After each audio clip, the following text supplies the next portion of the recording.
David Thompson hurried through the nearly deserted train station, clutching his ticket in one hand and his suitcase in the other. It was late, and he was on his way to visit his ailing aunt in a small town several hours away. The station's old-fashioned clock showed 11:45 p.m., and his train was scheduled to depart at midnight.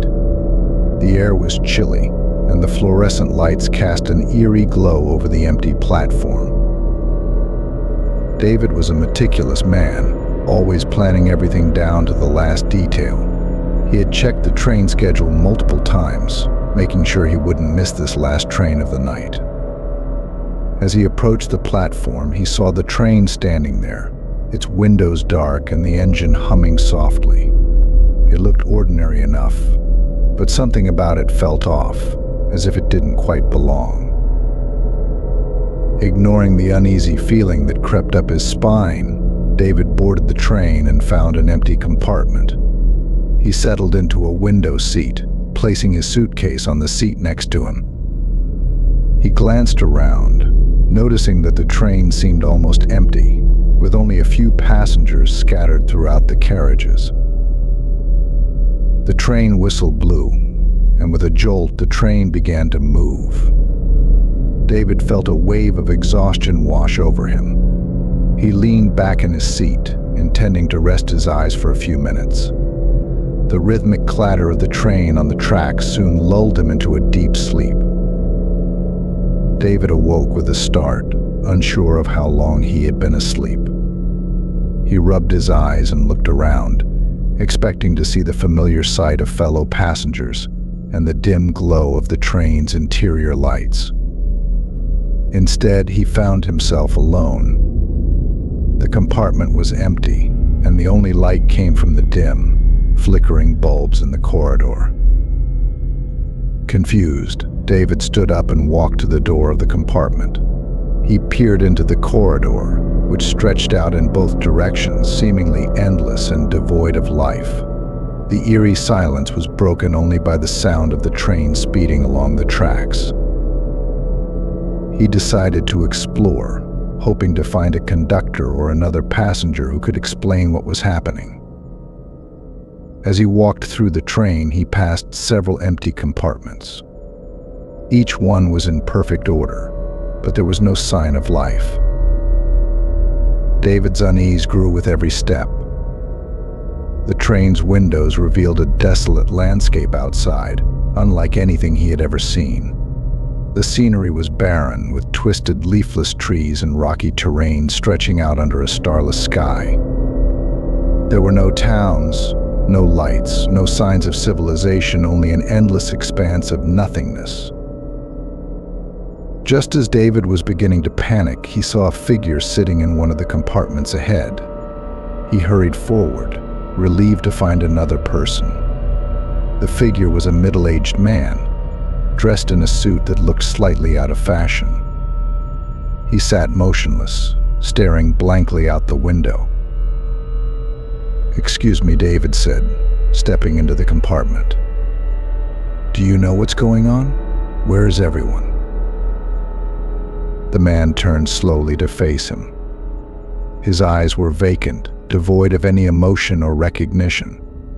"We're all on a journey," he said in a monotone voice. "A journey to nowhere." David felt a chill run down his spine. "What do you mean? Where are we going?" The man turned back to the window. "The train never stops. It just keeps going." Disturbed, David backed out of the compartment and continued down the corridor. He encountered more passengers, but they were all the same, sitting silently, staring into space with vacant expressions. Some mumbled incoherently, others simply ignored him. Desperate for answers, David finally found what appeared to be the conductor's office. He knocked on the door, but there was no response. He pushed it open and stepped inside. The room was empty, but there was an old-fashioned telephone on the desk. Hoping for a connection to the outside world, he picked up the receiver and dialed the operator. To his surprise, the call went through. "Operator," a voice answered, crackling with static. "Hello, I need help," David said urgently. "I'm on a train, and I don't know where I am." The train seems to be empty except for a few strange passengers. There was a long pause on the other end. "What is your name?" the operator asked. "David Thompson." Another pause, longer this time. "David Thompson," the operator repeated slowly. "You were in an accident." David's blood ran cold. "What are you talking about?" "I wasn't in any accident." "Yes, you were," the operator said. "Your car was hit by a truck on the way to the train station. You didn't survive." David dropped the receiver, his mind reeling. He staggered out of the conductor's office, the truth dawning on him. He remembered now the screech of tires, the blinding headlights, the impact. He had died that night, but somehow he had boarded this train. David stumbled through the train, his thoughts in turmoil. He was dead, and this train was his afterlife. The eerie passengers, the endless journey, they were all lost souls, like him, destined to ride the midnight train forever, trapped between worlds. He returned to his compartment and sank into his seat, feeling a profound sense of despair. The other passengers were beyond help, their spirits broken by the endless journey. He looked out the window at the desolate landscape, realizing that this was his eternity. As the train sped on through the night, David thought about his life, the people he had left behind, the things he had left unsaid. He wondered if there was any way to escape this fate, to find peace. Hours, or perhaps days, passed.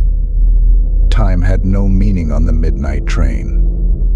David spoke to some of the other passengers, trying to understand their stories.